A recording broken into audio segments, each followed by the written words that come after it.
Good evening, everybody. I want to thank you all for joining us today. Just a few quick housekeeping things and then we'll get started. My name is Joe Pacheco. I am one of the selectmen here in Raynham. My two colleagues on the board, Marie Smith and Nick Scheiber, are also with us tonight. And so at any point, if you have any questions after the meeting, feel free to approach one of us. We want to thank you all for coming tonight for the town of Raynham's presentation of potential slot parlor at Raynham Park on 138 in Raynham. The first thing I'll ask everybody is if you could please silence your cell phones during this presentation for the courtesy of our presenters this evening. Dawn must be here. Outside of that, this presentation is going to be streamed live through Raynham Cable Access, and then it's going to be replayed on Raynham Cable Access. And so if you miss a specific section or you wanted something repeated, you can get that through Raynham Cable Access, and I believe they put that on their website as well. So just also for our viewers at home. And now, without any further ado, the people who we brought in B&S Consulting, and I do also want to preface a very important concept and component to it is the town of Raynham has not incurred any expense throughout this process. The entire expense, legal counsel and our consultants are being paid for by the applicant. And so again, I want to emphasize, I want to make it perfectly clear, there has been no taxpayer expense to put this presentation on, and our consultants are being paid for by the applicant. And so I can't emphasize that enough. I have already been asked by some people how much this is costing us. The cost is zero.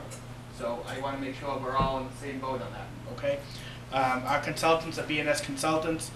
Scott Hesketh is going to be the traffic consultant, and Bob Birmingham and David Schweig.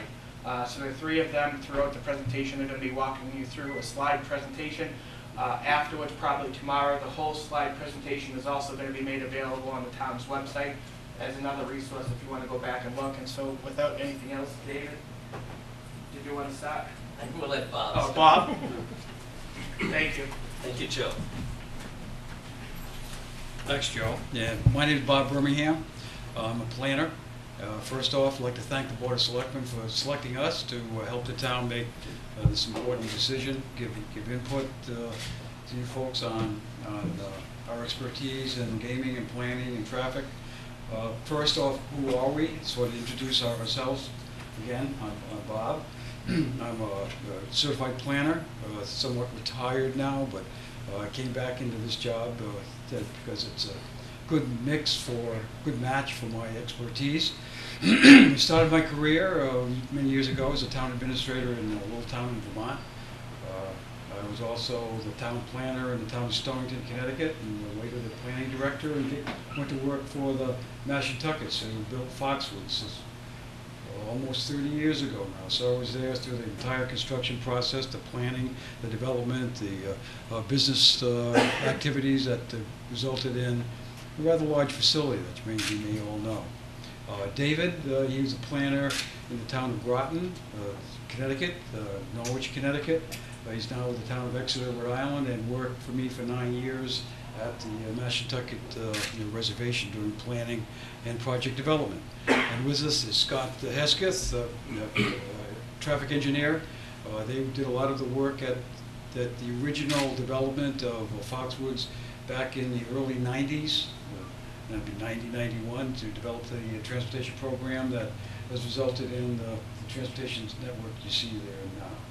Now I'm going to turn this over to David to talk about the scope of services that we've contracted for with the Board of Selectmen to undertake this study. David. Thank you, Bob and Joe. Good evening, folks. Thank you all for coming out. This is a great turnout. We worked hard with the local media to try to get the word out to people because the important part of what we're doing is getting the information out to all of you. We are hired to review the Raynham Park proposal for slot parlor for what the Massachusetts Hispanic Gaming Act calls a Category 2 license. And we are required and will prepare what's called an impact mitigation study of the proposed slot parlor at Raynham Park for the town of Raynham as required under the statute. Bob and I As Bob mentioned, we'll be bringing our personal knowledge of gaming and planning. We each have been town planners for over 20 years. I've been the town planner in Exeter, Rhode Island for the last 11 years.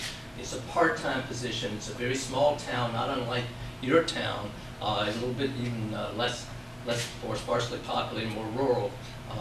So that part-time for me allows me to have time to do some consulting work such as this. We're going to be reviewing the proposal for your basic planning issues, including traffic signage, parking, site circulation, stormwater management, landscaping, lighting. We've started our work by, being how we are clearly outsiders here, we started our work by trying to learn your town. And we've been interviewing the town staff, who've been fantastic in working with their schedules to meet with us.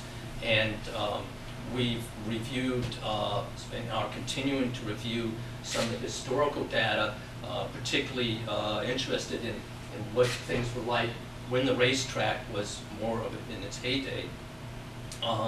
We are interviewing regional officials at regional planning agency and officials from surrounding communities, and also looking at other similar communities such as Twin Rivers in Lincoln and the Newport Grand facility in Newport, Rhode Island, which are both dedicated slot parlors. And we'll continue to work with the selectmen to identify necessary mitigation measures as they work toward a signed agreement. And we will present the findings of our study at a second public forum that will be prior to the referendum that the town will be called upon. The town will be called upon to vote on the agreement that your selectmen put together. And as I'm going to tell you here, my next job is to talk about the actual Massachusetts Expanded Gaming Act itself, and it's a very unusual piece of legislation that Massachusetts has approved. And one of the things that is required under the act is that the host community, which would be you, has to have a referendum that agrees to the agreement. So this state law has actually taken a lot of power and put it in the hands of the citizens here of the town. This is a slide that, the way things are looking today. This is a slide of the way Foxwoods looks today, a very different scale of magnitude of what's being proposed here, obviously, much larger operation. And Bob, you want to talk about the... Yeah, the point of showing the two was the fact that 1,250 slots is not a huge facility like Foxwood. So the immediate point is it's not going to have the impact that Foxwoods and Mohegan Sun had on Southeastern Connecticut. Will have an impact, and that's what we're here to determine and discuss that with the townspeople. We wanted to talk about the industry today a little bit, give you a little bit of background on where gaming is today throughout the world. And I think those numbers pretty much speak for themselves. The American Gaming Association, which is the pro-industry association, estimates that around the world 2.2 billion people game and bet on a yearly basis $1.5 trillion, and that's a lot of money.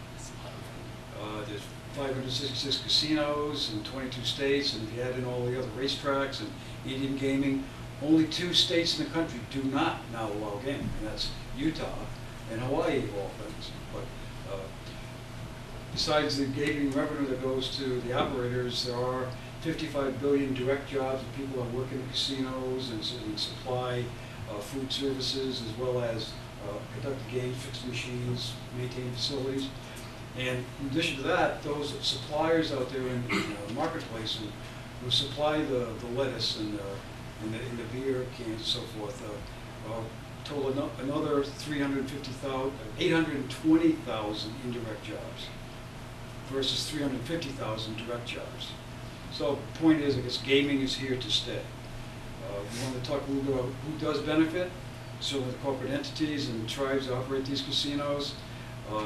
In 2007, at their peak, the Indian tribes took $3 billion out of the disposable income market just in New England, out of an estimated $6 billion of disposable income entertainment market.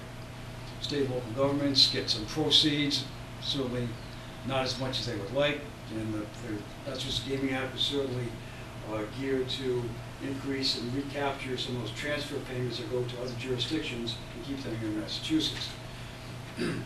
Employment is something that's we're going to talk about in a minute. We've also found in Connecticut that those lower income folks who do get jobs, albeit not the highest income jobs, do reduce the welfare rolls in the state. And we had an entity, the Connecticut Economic Research Council, estimate that amounted to tens of millions of dollars a year in Connecticut by reduced welfare payments. Good benefit. Gaming operations in the Northeast have now expanded to capture some of this huge market that the economists estimate. Certainly, Massachusetts is the latest, but New York, New Jersey, Pennsylvania, Maryland, Rhode Island, certainly Maine, their casinos in Portland and Bangor are taking revenue. And I read just the other day that New Hampshire is bringing that issue up again for consideration there. Altogether, there's at least 537 federally recognized tribes. Maybe there'll be one here in Massachusetts, maybe not, to operate a gaming facility. What are some of the typical issues that we see in gaming operations? Traffic is certainly one, and that's going to decrease somewhat as gaming becomes more ubiquitous, which is certainly the trend that we're doing in the marketplace today. Towns historically have had unfunded burdens, emergency services, road, sewer, water, and social service agencies for some of these homeless people and people who are looking for the low-cost housing. There's been a thought that in neighborhood noise and intruders and decreased property values are issues, and we're going to look at that very closely for the town of Raynham. One of the impacts that has been problematic is certainly that lower income folks do tend to seem to gain more, buy more lottery tickets, play more slot machines, on average percentage per income than higher income people do. That certainly is an issue. Gambling problems. The anti-gambling folks, the National Council on Problem Gaming, estimates that 2 to 3% of gamblers are problem gamblers, can't control their activities and get themselves in financial trouble by doing that. Another independent outfit, the American Gambling Association, estimates that may be only 1% of folks that need assistance in dealing with their gaming activities. 50% of young people will go and play the slot machines, and certainly do table games, a night out on the weekend with their friends. It has become a very attractive activity. But moreover, in the casinos that we have seen throughout the country and in overseas, the majority of folks gaming are folks 60 years, 65 years and older. That come not so much for gambling, but for socialization. They're lonely, they come for the low-cost meals, and they like to have a good time. One thing that you won't experience is high spin-off sprawl development. That's been a concern in many jurisdictions. It just doesn't happen because most of the people who come to a gaming facility will get their cup of coffee, get their meal, earlier, hopefully have a drink and then a cup of coffee before they leave. And so there's not a great tendency to have spin-off fast food or restaurants along the way out of the facility. Now, we want to talk a little bit about the Mass Gaming Act before we go back to what we see as possible impacts. David?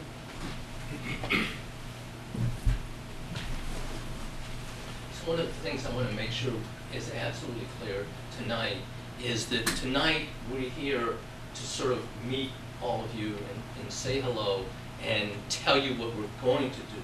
So obviously we have not completed our study yet or our findings, so we're not going to be presenting a lot of that data tonight. We're still working on that, and that will be presented at a future meeting in May, which we'll talk about a little bit later. So tonight, we're just wanting to put out to the townspeople what we're doing here, what's going on, and after Bob and I get finished with our endless talking, which we're both very good at, we will hopefully listen to you, and you can tell us the things that are on your minds, and that's the other important part of tonight's activity. As I said, the Act, Massachusetts Gaming Act itself, is quite unusual in that clearly, as Bob mentioned, one of the main goals of the Act is to provide an additional revenue stream to the state in this difficult economy, and to capture some of the revenue that's been slipping across the border. What makes the Act interesting to me is first of all, it's very detailed, and secondly, that it goes to great lengths to protect the communities, which they define two types of communities: the host community, which you would be if Raynham Park became a facility, and surrounding communities, which are defined by Massachusetts Gaming Commission. So there's a lot in the Act to make sure that mitigations are studied in advance, and that impacts are studied, and that mitigation measures are provided through the developer. And the Act itself helps to provide for that. So we'll run through this really quickly here, and stop me if you have any questions. Section 2 of the Act up front defines and has the definitions, as all laws must begin with definitions.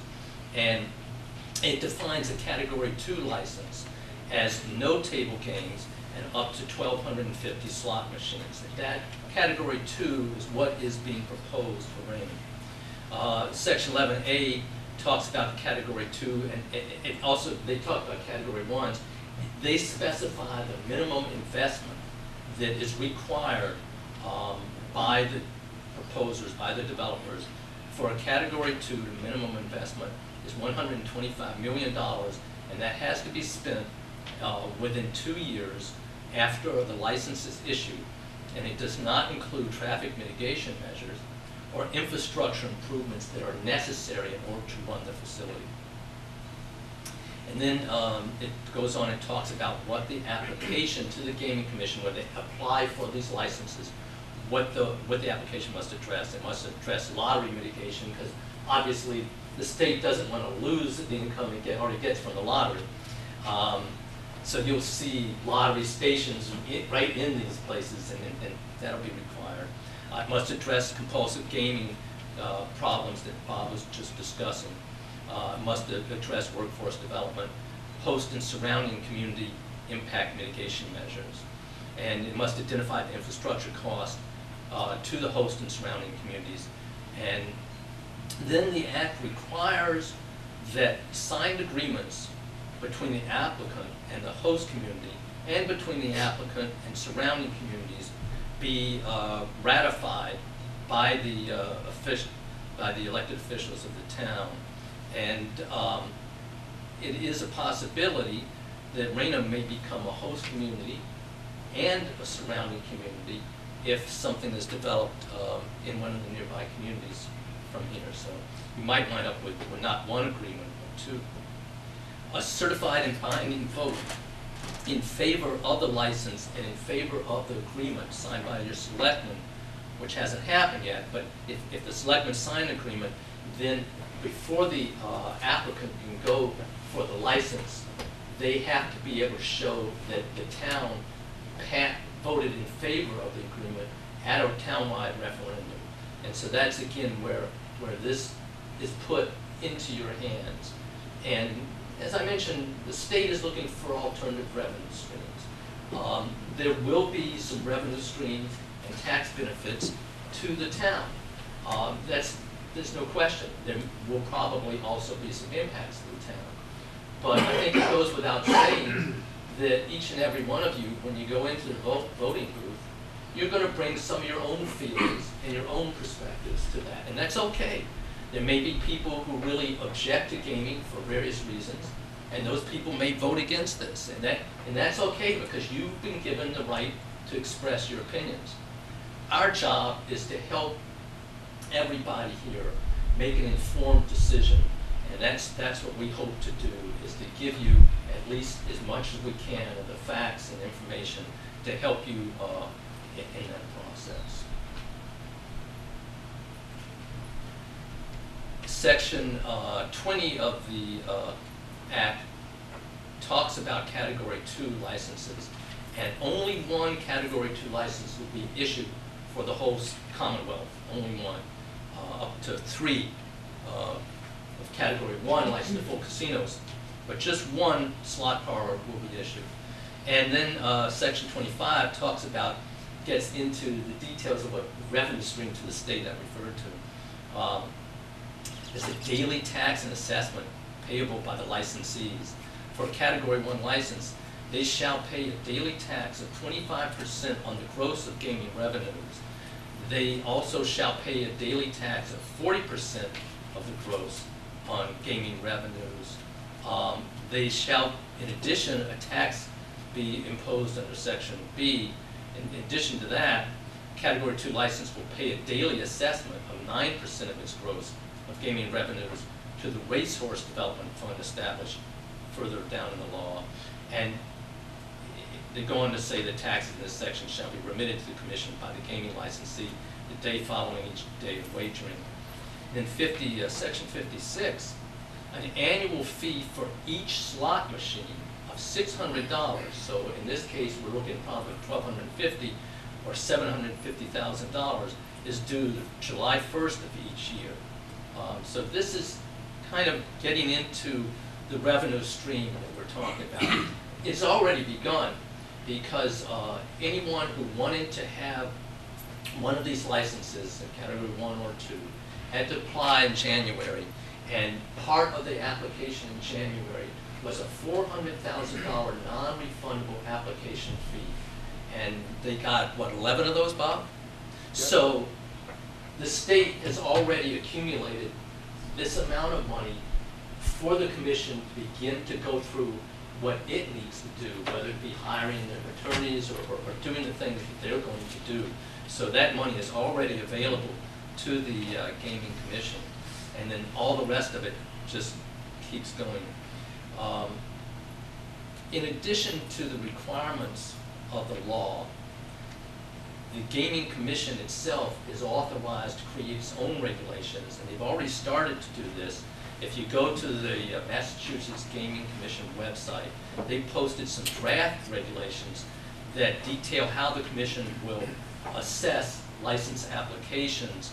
And, for example, after determining that an application is complete, the Commission will have to hold a public hearing in the host community on that application.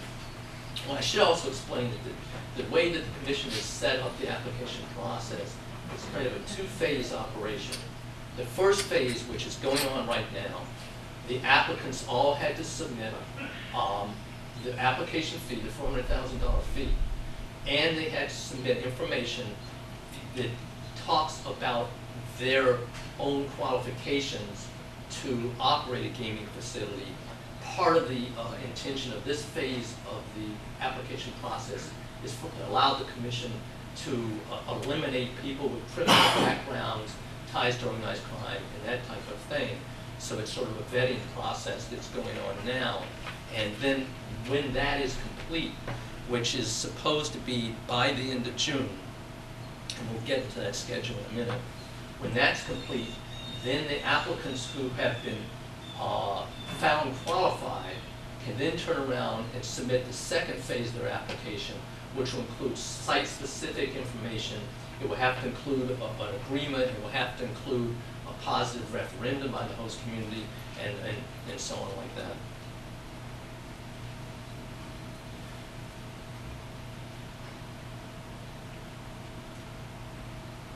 So there will be, for the people of Raynham, really 2 bites at the apple at the voting station. The first is when and if your selectmen come to an agreement, then you will be asked to ratify that referendum. And then before the Gaming Commission issues a license, they'll have to hold a public hearing in your town where you'll be allowed to speak as well. So it does, as I said, give a lot of back to the local communities.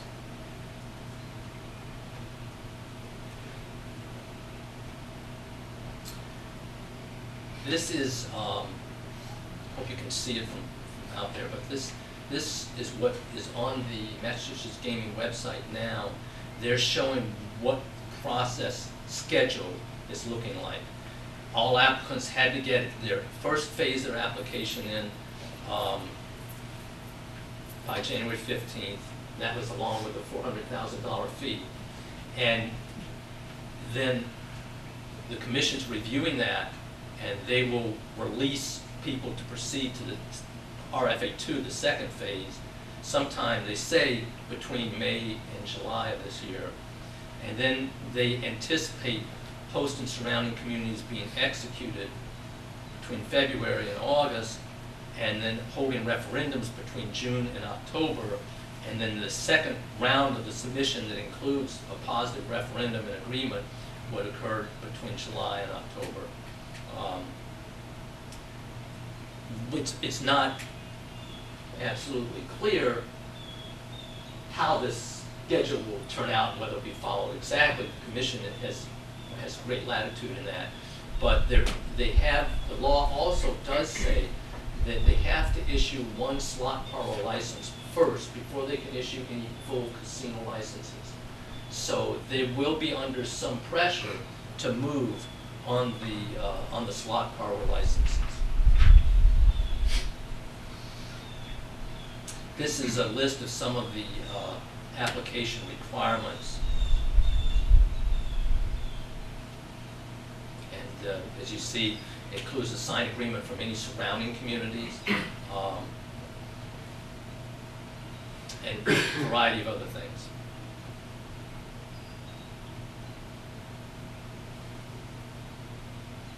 And this talks about what the host community mitigation agreement can include according to the Gaming Commission. Infrastructure and equipment, public safety, which would include emergency services, traffic, housing, school impacts, if any, impacts on local businesses, cross-marketing between local restaurants, hotel shops, entertainment venues. So they're trying to avoid the effect of something like this. You know, they want to have a positive impact on local businesses rather than putting local businesses out of business. Environmental impacts, of course, process costs, the election costs have to be borne by the applicant, and so forth.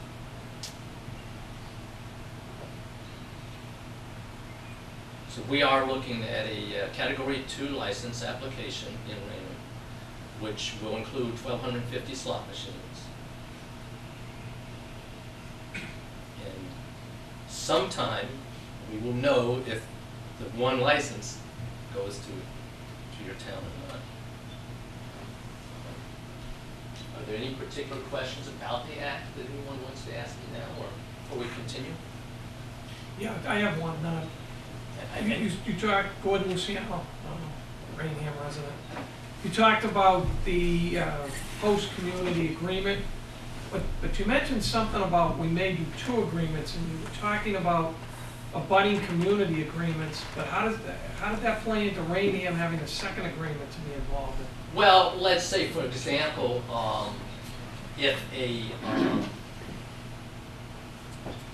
someone applied for a slot parlor in a neighboring town, or someone applied for a full casino in a neighboring town. So you didn't mean 2 agreements for the Raynham apple? No, Okay, just one with this town, but conceivably, depending, and that decision rests with the Gaming Commission. Right. They say to the applicant, well, you've got to get a surrounding agreement from Raynham because you're next door to them if you're in Taunton or something. But that's up to them, and they would determine it. But then that applicant would then come back to this town, to the selectmen, and then ultimately to the people to get that. Have you identified what communities would have to be, for the Raynham application, be part of that process? No. First and foremost, that is what the commission does. They identify it. There are obvious possibilities. We know that Plainville has and Easton. And so we know that there's a possibility in Taunton of a casino. It's unclear because originally it was going to be a Native American facility, and that isn't working out right now. The Gaming Commission's talking about opening that up to commercial developers. So that's not clear yet. That's still evolving. But I meant that specifically, who would have input in the Raynham application only? That applicant would have to go and sign a mitigation agreement with as well. Perhaps no one. It's not clear yet. That again is up to the commission. They have not indicated that any other towns, because quite simply, what's being proposed under Category 2 is not going to have as wide an impact as a full-blown casino. So it's much less likely that the commission would require surrounding community agreements for something like what's being proposed in Raynham. But not impossible. It would depend on a lot of issues. If they could show, for example, maybe that there was going to be a full casino a few towns over, and that then there would be traffic between the two, or other things. All these issues have yet to be determined. Do you have anything to say to that, Bob? Or? Well, just one comment. The Gaming Commission itself has regulations and definitions for surrounding communities right now, but they also have modified regulations that are in draft form on the Gaming Commission's website. So they haven't adopted those modified regulations as yet. They may. They are still open for public comment. And one thing about the Gaming Commission's website that I'd just like to say, there's a wealth of information on the Gaming Commission's website. Past meeting minutes, studies, municipal forums that have been conducted by the Gaming Commission. It's a wealth of information. For anybody having a question about where they're going or what information they've developed that serves as a background for the existing Massachusetts gaming law, you should go there and do a little research. It's a great site. They've done a good job. Yeah, they even have video of the meetings like we're going to have on this one. So, sir. Thank you. John Cochran, Reed resident. I think most people know that the Wampanoag and Mashpee have been attempting to open a casino over in Taunton for quite a while. For a while they had exclusivity in terms of being able to apply, but I think you all know that the Gaming Commission recently opened that up to commercial licenses. Well, let's say in fact that the Mashpee tribe does end up getting that permit to build a casino in Taunton. When you do your review work and you look at the impact on our town, you be taking into account the possibility that in fact a casino could be sprouting up in Taunton as well. I imagine that would affect the revenues. I imagine it would affect just about everything else you can think of. Infrastructure, impact, traffic, you name it. Bob, would you like to address that one? That's a tough question. And I think my answer is that that's really not a whole lot of our scope right now, but if it does develop that way, then it will become something we'll definitely need to do.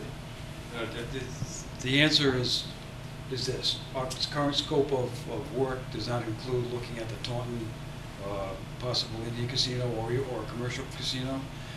One of the things we are obligated to do is look at a worst case revenue stream as well as a best case revenue stream. And in that context, yeah, we'll take a look at that and try and figure out what the impact on a take, if you will, per slot machine might be with another 3,000 slot machines right down the street. It's okay. But one thing, I haven't talked to David about this, but one comment that's very logical is around the points you bring up, that if something happens in Taunton or some other community from a commercial standpoint, there's no doubt that Raynham should consider itself a surrounding community and ask the Gaming Commission for that consideration. But only the Gaming Commission can designate you as a surrounding community if you don't have a host community status. So you have to ask them and make a case. Well, I think I heard you say earlier, correct me if I'm wrong, that the slots license has to be dealt with before the full casino license. That's correct. That is part of the act. And another thing Bob and I can tell you from our own particular experience is this, is that if the Gaming Commission goes forward and does open up the Taunton area to commercial facilities, it's not out of the realm of possibility that the Mashpee tribe could ultimately get federal approval to take land into trust and open a casino somewhere in Massachusetts. That could be Taunton, that could be any place. That would be another process. If they do manage, if they are successful, if they do try this, and if they do manage to open a casino under what's called the Indian Gaming Act, then they would be external of everything we've talked about tonight. They would not be part of the requirements under Massachusetts Expanded Gaming Act. They would not need to provide the percent of their income stream to the state. They would not need to have any agreements with anyone in towns. It would be a sovereign nation doing what they're allowed to do under federal law, a very different situation. And I'm not at all saying that this is going to happen, but I mention it because, right, Bob, it's a possibility. Yes, it's a possibility, but we have to recognize those who've been following the Mashpee Wampanoag adventure, you all know that they've already have an approved compact with the state of Massachusetts. That's not going to go away. So what David is saying is true up to the point where they have an approved compact with the state, which has already happened. So how that plays out with the BIA, and David and I played the BIA game for many, many years. Bureau of Indian Affairs. Excuse me. And it's a very complicated bureaucracy. And what's going to happen is anybody's guess. There'll be a lot of attorneys involved. Yes.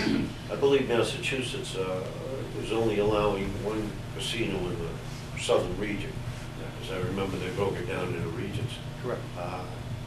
If we don't know in Raynham whether or not a casino is going to open up in Taunton, aren't we rolling the dice, no pun intended, when we make a decision on a slots parlor here, if in fact a casino in Taunton could just blow everything wide open and change all the rules?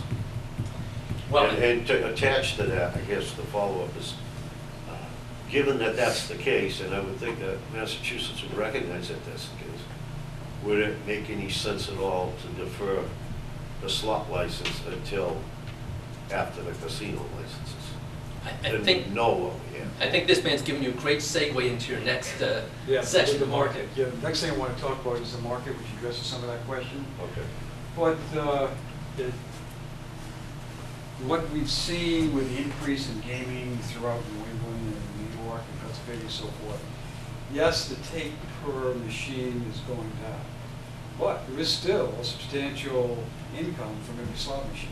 So if you were to go ahead, as the Gaming Commission seems to be going now, to issue that slot license first, you'd be the first one in the local marketplace. And those first players in the marketplace usually have a leg up. Okay, but over the longer term, if in income fact will the go full down. casino comes in, yes, you're making money because slots are high margin business, Yep. but are you gonna be making enough money to cover the cost of the overhead that's gonna be necessary to continue to operate that casino after the construction phase and as the years go by? Most gaming operators and answer that question? Absolutely. You know, that's part of our job to look at what that net proceed might be per slot machine. But right now, you're going to see here in a minute that the current slot tape at Twin Rivers is $293 per machine times their 4,700 machines. That's a significant income. Now, it's less in Maine, there's no doubt, but the two Indian casinos are at a comparable level. We're going to show you the numbers here in just a minute. Part of the answer to your question is really the Foxwood story. It's like any business. You have a good income stream, that's great, but what is your overhead? And Foxwoods, what happened there is that they went deep into debt to finance several large projects. So a lot of this depends, if you've got the income stream and you don't need to go deep into debt. Now, the Raynham Park, they don't have any land acquisition because they own the property. They're not talking about building the type of multi-billion-dollar facilities that Foxwoods did. So in theory, if they opened up and then a casino opened nearby, their take might go down, but it might, depending on what those overhead costs are, it still might be a profitable business. I guess the major question, the bottom line, and then I will disrupt you from continuing. Okay. To me, is this going to be a self-funding operation indefinitely, or is it going to be, the taxpayers going to be on the hook for funding some of this at some point, whether it's at the initial phase or after the license fees expire, after the construction's done? Can we sit here and say, okay, we're going to get a net revenue into the community from this facility? That's Right. bottom line. We've been into this since April the 9th. Okay, that's a question that we want to help the Board of Selectmen answer. And in our next forum, we hope to have a more thorough analysis of that. We're just beginning that analysis. So I can't, nor do I want to answer that question directly right now. But I do know this, that there will be gaming operations throughout Massachusetts in the final analysis. Will the take per machine per gaming table be diminished somewhat because of competition? Probably. How much, I don't know. But I do know this, that on the compact, Massachusetts gaming law, the facility is obligated to pay fees every year that will pay for the gaming commission operations and fund a mitigation fund, and each town will get a piece of it, as decided by the gaming commission itself. So if that economics changes, people stop gaming, maybe so, but that's kind of an unknowable until we get there. You know, I hate to hedge, but I have to until we get into the numbers a bit more. Okay, this is, get back to the slideshow. I'll try to slow down. I rattled off a bunch of stuff earlier that I intended to go quickly so to get through the basics, because many of you know it, I'm sure. But this I wanted to share with you about where the gaming customers come from in the winter. This is a little chart we did by zip code. Each little block is a zip code that indicates how many gaming customers come to Foxwoods and Mohegan. In this year was 2007. So you can see that a large majority, something like 40% or so, from Massachusetts into both facilities. And I think that goes to this gentleman's question a little bit. This is the frequency of gaming by days by zip code. There's a large concentration in around Providence, southeastern Massachusetts that have been customers of that facility. And by studying that pattern, our consultants determined that there were three basic customer rings. The primary customer ring with more intense activity coming within 0 to 30 miles, and the second ring, less intense but still frequent attendance to the 30 to 60 miles. And for this purpose, we're looking at probably a smaller concentric ring, just because the population density here in southeast Massachusetts is a lot more than Connecticut, and so you're closer to a higher population, so that travel time may be more. The Gaming Commission itself estimated back in 2012 what the net take might be, and they were estimating $1 to $2 billion out of the market for these various casinos and slot parlor. But again, to your point, you wanted to look at the fact that since 2007, which was the peak revenue year for both Mohegan and Foxwoods, that revenue has slipped to 12% in the Mohegan case to 27% in the Foxwoods case, and you can make the case that one facility is more inviting than the other, and that's probably true.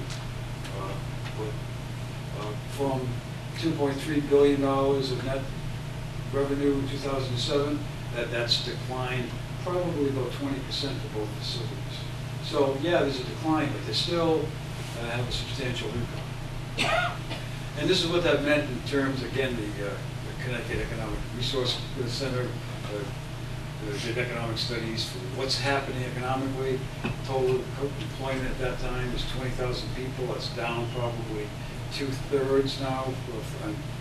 So it's probably somewhere around 12,000, 13,000 total employment. And up at that point, there's a substantial income to the state of Connecticut. Purchases. This chart just shows the decline. Really, I can't see it well, but from the right, the third and fourth columns are the proceeds from Foxwoods and from Mohegan. And if you can read them more closely, I know you probably can't see them, but just make the point that from 2007 till now, it's been a decline every single year. And that's due to what this newspaper article, even the one today in Connecticut, said, that it's due in large part to competition from the slot parlors of Yonkers and the other casinos in Pennsylvania and so forth. This is the study we did that I cited earlier in 2007 again, that modeled what the gaming market was then, $6 billion. They were taking about $3 billion out of it. So they had great plans in 2007, and hence MGM was created, which proved to be a bit of a way out. Now here are the numbers. Here are the slot the machine takes for 2012. 263 for Foxwoods, 327 for Mohegan, again an education facility. Twin Rivers, 293. Up in Bangor is somewhat less than 145. That's a daily take? It's a daily take per slot machine. And here's the facility. We were fortunate to be able to meet with a couple of the owners of the Raynham racetrack, soon to be called the Raynham Casino, Slot Casino. And this is an aerial photograph of what it is, you all know it. They shared with us their development concept right now. Phase one will be simply and quickly in the first year or less, putting slot machines in what you all know as the clubhouse now. That's the global level of the clubhouse, and maintaining the existing simulcast in its existing location. Immediately they'll begin demolition of a grandstand and the construction of a brand new building that will house both the simulcast and the slots. The subsequent phases, the building of the brand new 175,000 square foot building with the new slots and the simulcast building, restaurants, some offices, an event ballroom, and parking. Later on phase would include the construction of a hotel, another entertainment venue, and down the road a retail center, and they have agreed to look at the construction of a train station. I know that's controversial in the area in some folks, but when I talk with the regional development folks, Mr. Smith and all, they are very much in favor of extending a rail connect down to southeastern Massachusetts from the MTA. And so the developers are agreeing that they will at least construct a station somewhere. I just want to give you a brief look at what a gaming casino model looks like. There's a market to the left, the casino directly feeds to it, and all these other activities feed the casino. It's all entertainment, but more than anything else, gaming business is entertainment for all folks to go and have a good time, hopefully. Under control. Now, what can you expect? In our experience, one of the big questions has been local crime. Is crime going to increase? In the first couple of years, the state police and local police summed all of the larcenies, assaults, DWIs, whatever, in one category. So if you looked at that, just as a gross, yeah, there was an increase, and probably would be year on year. But if you look at it more closely as to where these events are taking place, the off-site larcenies and assaults, crime level didn't change much. When you separate out what happened on property, then there was an increase. The increase happened on the properties and in the parking lots. So in the neighborhoods, there should not be, at least in Ledger, Norwich, North Stonington, New London, the crime rates did not increase because of the gaming activity. Employment is high. You can see in a minute, about 1.1 new off-site jobs are created for each employee at the gaming facility. Since that high at Foxwoods and Mohegan, 22,000 total employees, they've declined to about 7,500 per facility. And that's due to the declining income and trying to maintain that economic stance that keeps them having their doors open. Which means about a 10 to 20% labor turnover for the lower income jobs. There's a relatively larger turnover of employment than you find in normal business. Lower cost housing has been in short supply because of a large employment demand. A large number of employees had to be brought into the area. So you've heard about issues of housing being in short supply. We're beginning to look at that issue for Raynham. Raynham, I discovered, had a tremendous increase in its housing supply over the last few years, something like 20%. And a large part of that is moderate priced housing, the apartment buildings and so forth. So I wouldn't expect that to be a phenomenon, particularly because you're not going to have 22,000 new employees coming to the area. Our estimate, and we don't have a clear estimate of what the new employees count will be at the Raynham slot casino. But if you look at Twin Rivers, the Foxwoods, it's going to be in the 400 to 500 employee category. It's not 2,200, and we don't see that as a big burden. But that's the number, yet on the housing supply. But again, we're just starting to look at numbers. We want to get verification from the applicant as to what that employee number is going to be. The employee number should be, I should say. And we're going to have more information for you towards the middle or end of May to share with you about what that picture is going to look like. And again, gaming is becoming more ubiquitous. That's a word I like because it's going to be everywhere. And as time goes on, your gaming act, that's just gaming act, is going to be a good safeguard that is not had in many other jurisdictions to maintain the support for communities that are necessary to mitigate any impacts that we discover. This is just a slide showing the kinds of employees that are generated. You get some government manufacturing to support the facility and so forth. I'm just going to jump over that, but you'll be able to see that on your website. Here I alluded to this number earlier, that our Connecticut Economic Research Council found that there's 1.1 off-site job for every casino job, gaming job, and high turnover. So that's a plus for the community, there's no doubt. Now, at this point, I'm going to introduce Scott Hesketh, who's our traffic engineer, to talk a little bit about the traffic. And again, we're in the early stages. We did receive from the traffic consultants for the casino, slot casino, their draft transportation study. And Scott's in the process of analyzing that right now. Scott? Thank you, Bob. Again, thank you for inviting us here this evening to make this presentation and to get some input from the public in terms of things we should be looking at. My name is Scott Hesketh. I am a licensed engineer. Our firm is F.A. Hesketh and Associates out of East Granby, Connecticut. We've had a long working relationship with Mr. Birmingham, Mr. Schweid, in our dealings with the Foxwoods Resort Casino in Connecticut. We helped them do a lot of transportation planning. We conducted a lot of traffic impact reports for them. We did construction drawings and documents, designed many of their roadway improvements, both on-site and off-site, and helped them deal with some of their growing pains over the number of years as they were moving from a bingo parlor to the full-blown casino that you see on site currently. Our tasks are going to be to review the traffic impact report, which is presented by the applicant, and to present the report to the town for their consideration. In doing that, we're going to be looking at the background traffic data on local roadways.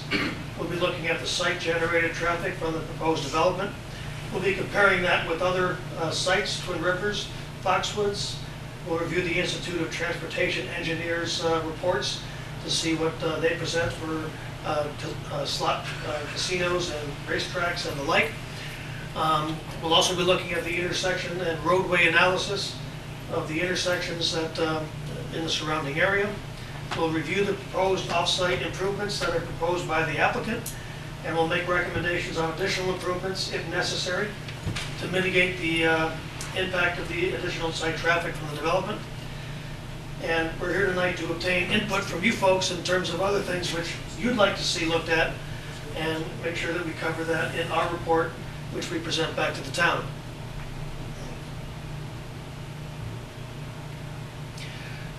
Bob's put together a slide here. Again, most of the traffic to the Foxwoods Casino is mostly localized traffic. As you can see, the colors here on the screen, the darker colors representing where people mostly come from. We expect the same type of situation to occur here at this location, with most of the traffic being local. And as the farther out you go, people visit occasionally, but traffic volume is decreasing rapidly. This is a chart which represents the different public activities or amenities located in southeastern Connecticut, and the variations of seasonal flow to and from those facilities. The solid green line, which is in the middle of that, is the Foxwoods Casino. The casino is an ongoing operation. Traffic volumes are generally steady. Once they ramp up to a certain point, they'll stay at that certain point, and generally the volumes will be consistent over time. They don't fluctuate much on a month-to-month basis. Some of the other things here, we've got the Mystic Seaport located here, Mystic Aquarium, generally summertime activities, and you'll see that the lines for those generally get heavy during the May, June, July, August, and drop down back in September. So a lot of the entertainment activities are seasonal. Casinos are generally lower volume, but steady throughout the year. So you won't see high peaking tendencies with the proposed facility. The applicant has presented a traffic report to us, which has provided traffic information at about 6 locations. They've generally studied the area between Interstate 495 on Route 138 going northbound, up past the site into the town of Easton, up to the intersection of Route 106. That was their main area of study. They're projecting that 35% of the site traffic will come along I-495. Another 35% will use Route 106 over to Route 24, and varying degrees between 5 and 15% to other local roadways in the area. So the main focus of their report was in those areas. We'll be reviewing their reports to make sure that we concur with that, and we'll be listening to input from the public to see if there are other areas in town which we might suggest to them to take a look at. That's all I've got for you this evening for my presentation. Again, we've just received the report within the last 5 or 6 days.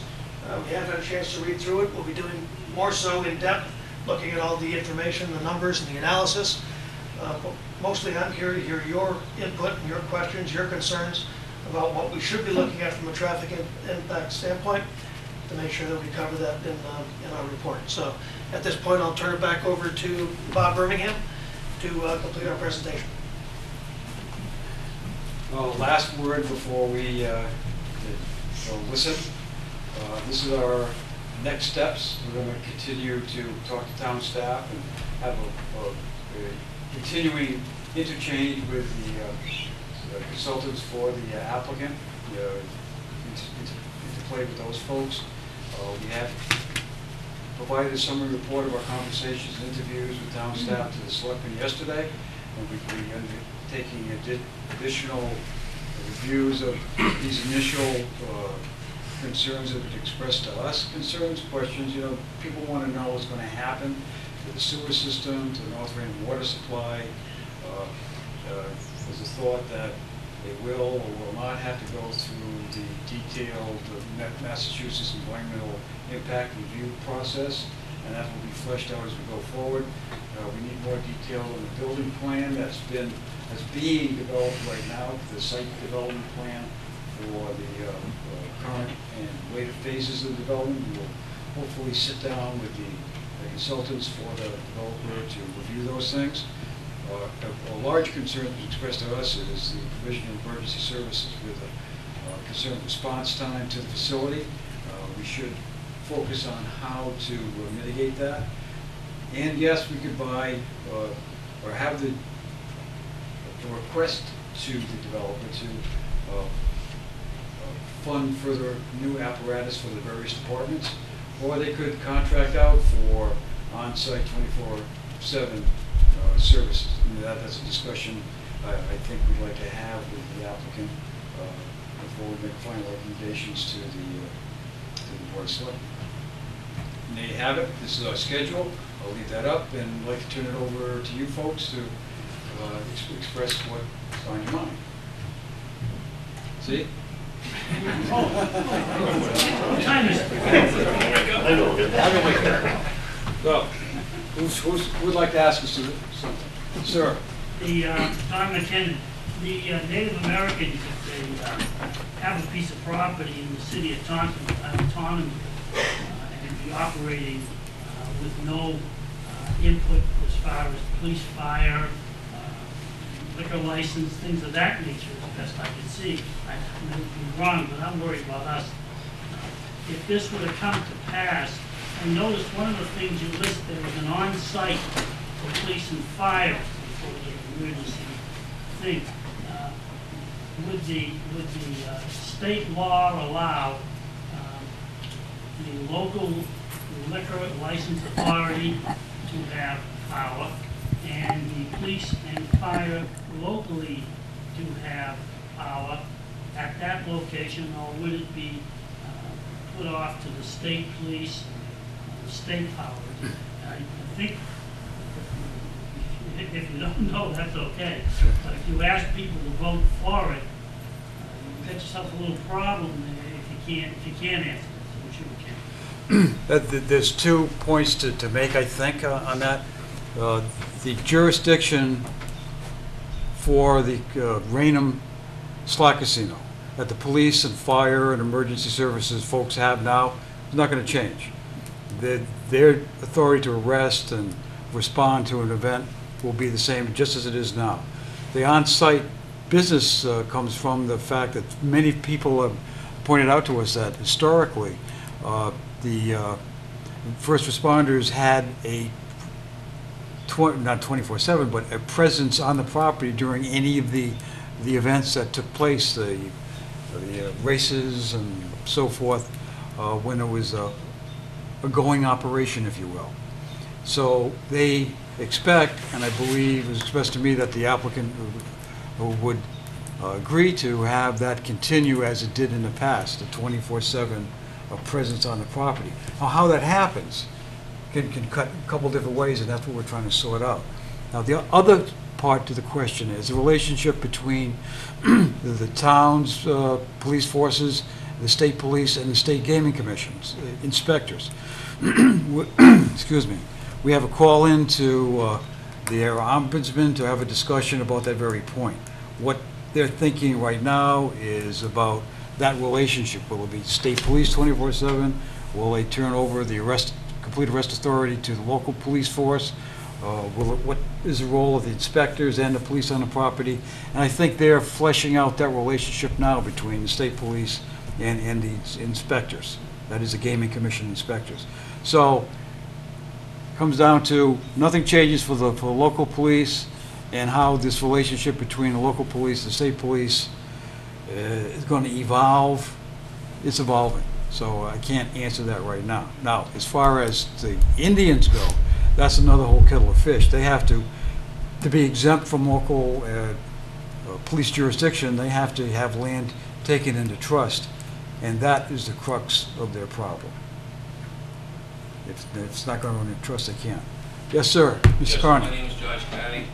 I'm glad I came down here tonight because I can answer that question about the police and the fire department. We've had the police and the fire department. I've been there now for about 50 years. And we don't continue to have the same policy as far as the thing is concerned. I don't expect to have any problems between the state and the local police department, to my knowledge. We support the town of Raynham. We support the fire department. The chief sits next to me.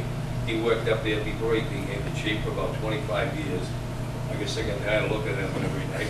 But anyway, he understands where we're coming from. The people we've been in the town long enough so they understand. As far as the police, we still have the local police there all the time. We continue to have the same policy we've had in the past 50 years. Thank you. Thank you, Mr. Carney. My understanding, though, in Connecticut, the state police handle all the jurisdiction at the 2 casino sites, not the Yeah, local authorities. And that's by compact between the tribes and the state of Connecticut. Actually, the tribes have a fund that they pay for all of the police that are on presence 24/7. They started out with their own police, fire, and ambulance service. They still have their own fire department, but they now contract out for emergency services, the EMS medical folks. But ultimately, what you're saying is that the Gaming Commission is going to determine what the public safety authority is on the site.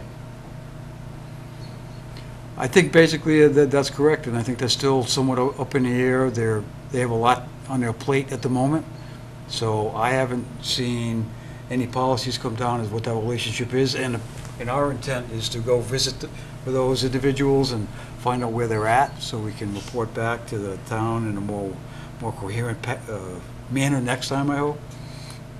So it would behoove the town of Raynham at the public hearing with the Gaming Commission that if they would like to have local control on site, they would need to express that to the Gaming Commission through our local officials and through any public hearings, that we, if that's what the town wants, would prefer local authority being the first responder to any incidents at that site, and not defer to state authority if we could avoid that. And the other thing on the contracting out for private services, we have the best fire department EMT services in the state. We don't need to talk about contracting out those services, in my opinion. What I would say to that is, we interviewed the Chief Janus and 2 of his folks, as well as Chief Donahue of the police. I was very impressed with what they're able to do with their resources that they have. They have a tremendous number of responses that they've handled over the past year, 15,000 calls. That's a lot of calls for the folks that you have, the dedicated folks. And I'm sure, like any folks with that kind of dedication, they want to do the best job they can, and to do the best job they can, they feel they need more resources, and that's what we have to sort out. So, yes, sir. Yeah, John Carpenter, Raynham resident here. I'm very concerned about the traffic situation. I know you're going to be taking a look at that. Also, I'm sure you already know that there's a Walmart that's being developed on 138, just a few miles from where this proposed site will be. I happen to live about a mile from this proposed site as the crow flies, so I'm interested also in what it's going to do to the secondary roads. I'm thinking particularly of Elm Street East, which pours into my development. Elm Street East is a secondary road. The traffic on Elm Street East has grown quite a bit in recent years. And with a new Walmart coming in, and I understand that they're also looking at a potential for 40B housing over on the Raynham line, which is right next to Elm Street East. I believe they're talking about several buildings going up there. Add that to the track, now you got 3 major issues here. The other thing I'd just like to point out is you mentioned 495 and 24. Elm Street East could be viewed as a reasonable route for people coming up 24 north and getting off on 104 and then heading over to the track, as opposed to using highways all the way. So I hope you'll give that a good look. And I believe that's you, sir, when you look Yes, at sir. the traffic. The other thing I want to ask you about is I was doing a little research on the employment aspects of putting in a slot power or a casino and so forth. And I understand that you know, there's some good employment opportunities at the outset of the construction, but that after that initial phase is done and you're on an ongoing basis, that the wages for casino employees are pretty much around minimum wage. Is that the way you understand it? Oh, I just saw 2 reports, one from Twin Rivers, where they estimate they have about 900 employees, and the average wage from executives down to the servers is $50,000. And I need to verify that. That includes the executives, It though. includes the executives. So you got servers that, you know, probably below minimum wage. Yeah, that's what I thought. You know, I read something because about of tips. $7 Yeah, an hour. That wouldn't be out of line based on your experience? that's correct.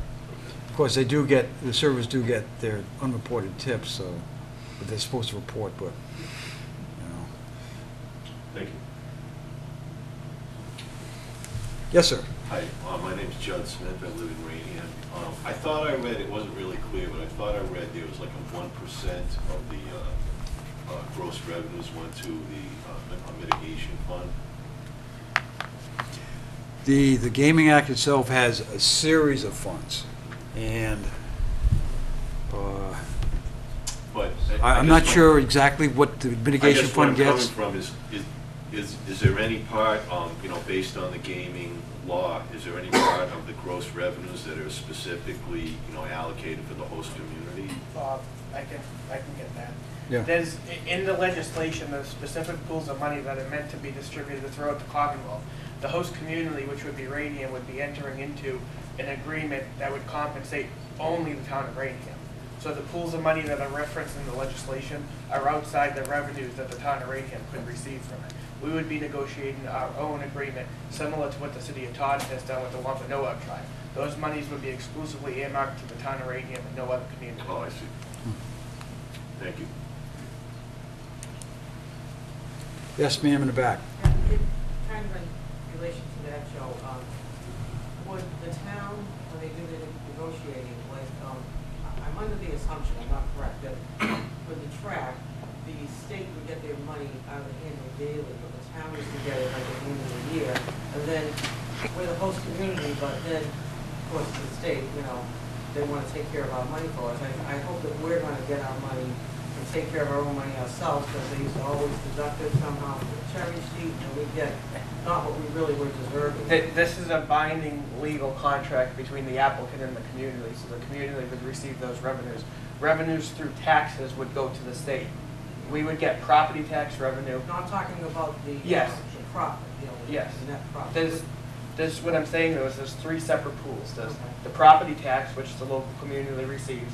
There's the host agreement, which the host community receives. And then there's the state pool, which the state receives. So 2 of the 3 pools go to the town of Raynham. Well, I just want to make sure that the state doesn't babysit our money like they used to.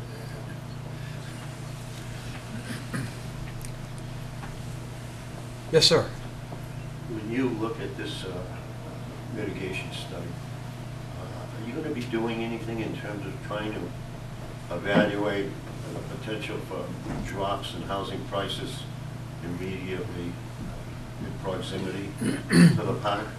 Would you be able to give us any information on that? Yeah, well, we're going to look at the experience of property value adjustments near other facilities, and we'll include that in our final study.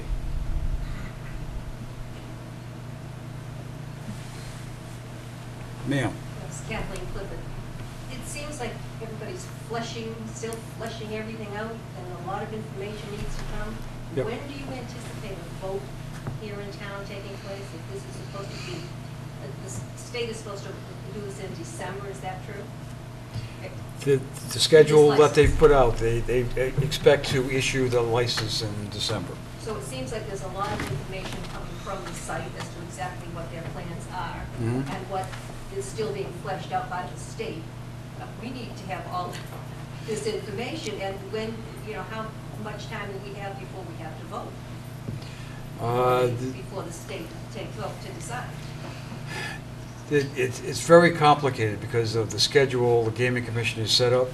They have a window to deem eligible an applicant for this Category 2 slot license, which goes from June the 1st until the end of August. So anytime within that 3 months, they can decide who gets to apply. 90 days after, and here's where it gets complicated, there are 4 applications in now, only 3 have sites identified for this Category 3 license. Now that they've applied for the Phase 1 eligibility determination, they have the right to come to the town and say, okay, we have an agreement here, we want you to execute it. 90 days after that agreement is signed by the Board of Selectmen, they have to schedule, within that 90-day period, a referendum for the townspeople to vote on whether they approve that agreement or no. Those 2 time periods are not really coordinated in any fashion, because the applicant, the Carney and their partners, could come in almost any time now and ask the Board of Selectmen, okay, here's the agreement, sign it, and away we go, and we want you to schedule a referendum. So it's conceivable that before the Gaming Commission deems any applicant eligible, the Board of Selectmen could be asked to schedule a referendum for some point 90 days down the road, hoping that the Gaming Commission will deem their applicant, who they have an agreement with, as eligible to apply for the Phase 2. It's very convoluted, but that is the way it is right now. So we're waiting to hear what the Gaming Commission is going to do about deeming folks eligible. We still have a month to go before that window of the Gaming Commission opens to make that determination. And so in that month, we hope that we can come to some further level of information, understanding about what the impact of 1,250 slot machines at the park is going to be. That's what our job is. And hopefully, we have enough time to do that before you're asked to vote. I think we will. The Board of Selectmen have been working very closely and well with us.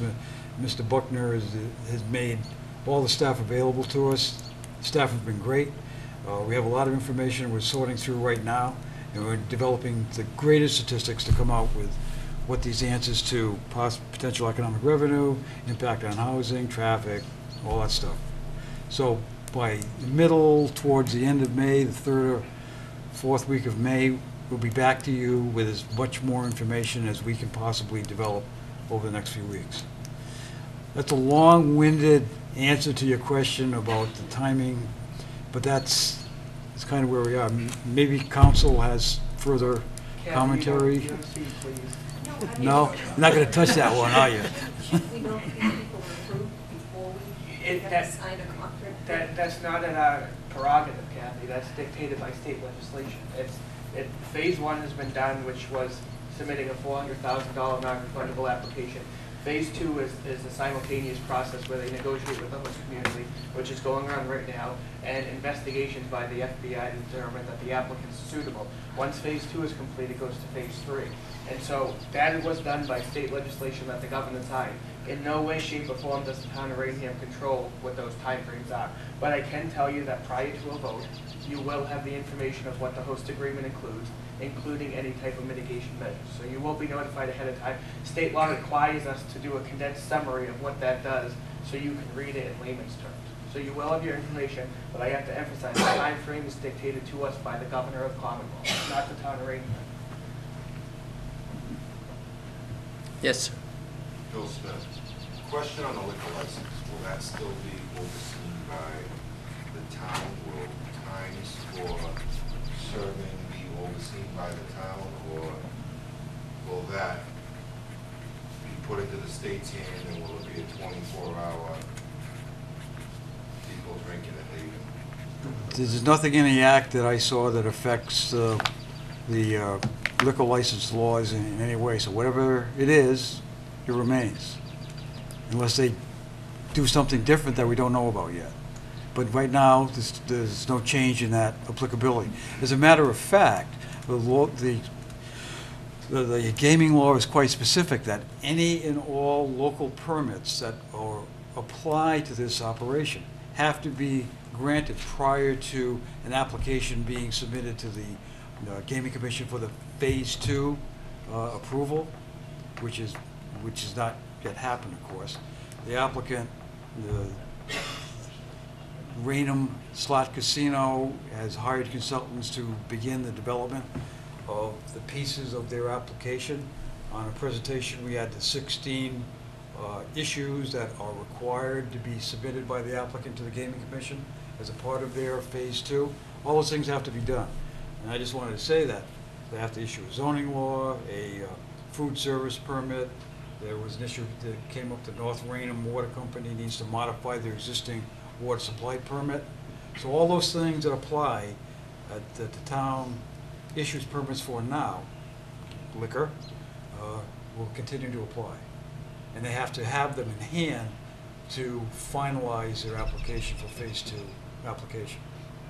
Okay? Okay, Joe, then, is there a rule that governs drinking times in an establishment? Is there any blanket policy? Is it something that can be overridden to the state?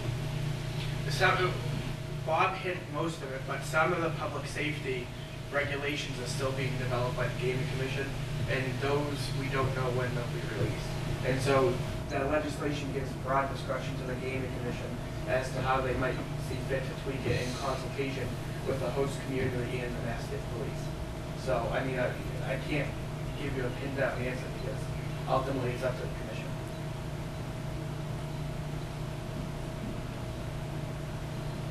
This gentleman in the back hasn't had a chance yet. Go ahead. Financials. Would you do anything at all in terms of offering up pro forma financials? Or are you going to stop short of that? In other words, what the projections are going out 5 to 10 years for the facility, you wouldn't be doing anything along those lines. In other words, so we can kind of look at expected profitability before we vote? Or would we do anything else to try to get that? Well, you know what the town would be getting estimated by way of property tax revenue after the host agreement. But, I mean, much like any other business, they're not gonna, release a line-by-line item of the profit and expenses. They're not required to do that. So, I mean, it's a private. Well, businesses are, towns are, but most businesses do require 3-year, 5-year plans. I'm talking about pro forma financials. Yeah. Expectations for profitability. Well, I mean, they gave you some on the charts based on what they take in per slot per day. So those are pretty much gaming averages. When we find out what the employee count is expected to be, we can make an estimation of what the net is going to be. But getting into their own financials, I don't think they're obligated to share the pro formas as to what they and their partners have developed as to what their cash flow picture is. Days of this, they don't have to present that to the town or to the state or to anyone else? I've not seen their application to the state for the Phase 1 application, so what they've given to the state is beyond what we have access to at this point. Yes, sir. John O'Brien, Mr. President. I had a couple of questions for the gentleman from Connecticut. The traffic fellow? Yeah. Yeah. Particularly on the traffic issue, you gave us some examples comparing the proposed site that in Foxwoods, Mohegan. First of all, it's orange and apples, two totally different locations with demographic numbers totally different, and density different, as well as the theme overseeing the whole. So you're saying that the traffic only a little bit was raised there, primarily from having core customers from the South Massachusetts, where specifically I know that these are the numbers I've shown in the past indicated traffic originated even all the way down to Pennsylvania, and they had obligated to go to the various states along the way for enlargement of the highway to accommodate the higher traffic. Now that's one thing. In our particular situation here, we have a higher density of population that will definitely have easier access to that location. You cannot compare what's going to happen in this location, taking as an example Mohegan and Foxwoods. For the simple reason it's totally different population, and one can utilize promotional items in order to attract, and they have the accommodations to attract customers from different states, where this one, it's only slot. In other words, the entertainment factor is not there, and we don't know when it's going to, if. So the numbers you gave us, how you base them only on the major casinos, or it's some work that the customer provided, the applicant provided, or it's something that you guys generate? We need to know what are the numbers. I think that the traffic will be by far more influential on the welfare of the town than what is basically what I thought you said. Well, we didn't present any traffic volume numbers as of yet. We haven't gotten to that point. We have looked at the applicant's application.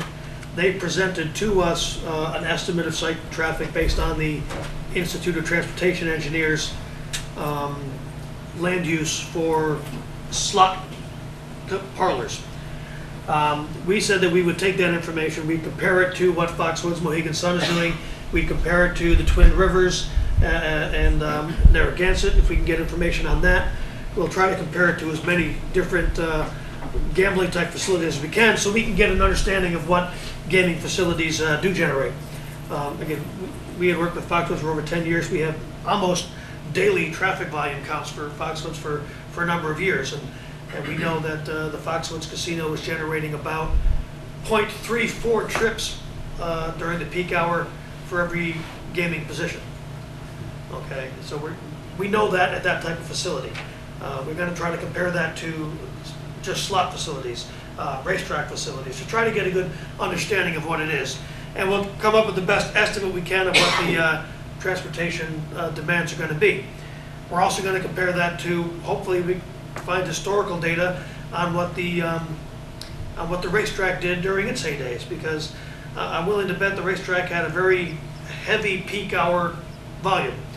They had races which went off at 1 o'clock, and people would come between 12 o'clock and 1 o'clock, and maybe they'd stay for 3 or 4 races, but there'd be a heavy influx coming in and a slower volume going out. Casinos generally aren't like that. This is going to be a 24/7 operation. People are going to come when they have time.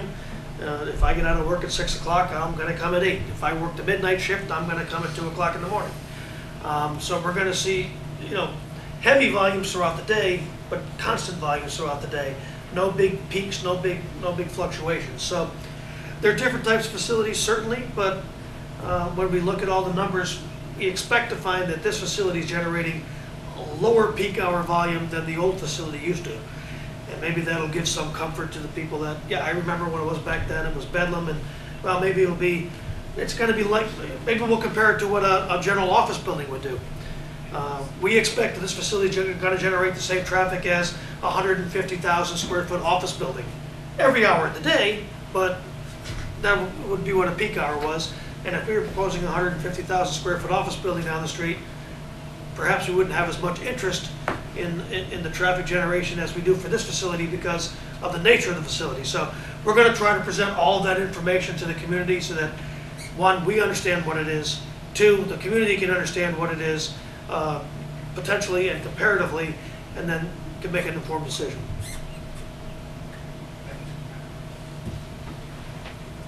Any other questions? I have one more. Okay? I recently read somewhere where Florida shut down all of its slop houses. Are you aware of that? And if you aren't, do you know why? I had not read that. It's my understanding they're expanding in Florida. I heard recently that they shut them all down. You haven't heard that?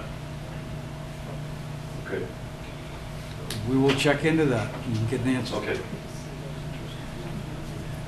Kathy? We assume this is going to be open 24 hours a day. Jeanette Barnes, Boston Globe. There was an item on your experiences list about, it said wave of embezzlement. You didn't really talk about that. What was the nature of it, and is it temporary or ongoing? No, it seemed to be a phenomenon for about 2 or 3 years. After the facility was open, 4 or 5 years, several of the clerks in some of the surrounding towns, a tax collector in one, a assessor clerk in another, the office clerk in a doctor's office had been found to have embezzled funds and gone to play the slot machines because they got themselves over their head. That seems to have died down because of the great exposure that kind of arrest had for these semi-public people. One gal spent 6 months in the slammer because of that. But there was something that happened in several surrounding towns. There were individual gambling addictions that happened. Gaming, people do have gambling problems, and the embezzlement issues that happened, it wasn't so much that they were a lot of this happening, but the 1 or 2 that occurred were deeply shocking to the communities in which they happened, and they got quite a bit of publicity, understandably so. It's very, very unfortunate. So it's just another aspect of problem gaming that needs to be addressed, and that the Act actually does require it to be addressed.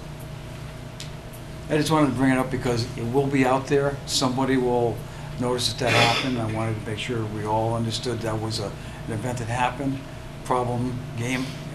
Gambling happens. We have to make sure that issue is addressed. And the Act does a lot. There's a fund that's created that the revenues from the various operations will contribute to fund the problem gambling programs. Any other questions? You mentioned that you weren't sure on when environmental review the facilities were going to have to go in. Does that mean they're going to avoid MEPA review due to vehicle trips? No. The Act is quite specific that they have to be fully compliant with the environmental law, and the consultant is now focusing on the swamp, which is an area of significant environmental concern. The chairman of your Conservation Commission who I interviewed felt quite strongly that they would have to go through the ERA process for all the site development, particularly because of the discharge part. There are others on the other side of the table that feel that perhaps they don't actuate any of the triggers of the Act. And that's something that's going to have to be worked out as time goes on between the applicant's engineers, the town permitting authority, and also the state, the DEM, sorry. I'll be surprised if they don't have to. But in any debate, there's always 2 sides. Maybe 3, maybe 4. Any other questions? No? Are you all set, Dave? Yes, I think so. Thank you. I think so. Thank you all very much for coming. Thank you. Thank you. Thanks.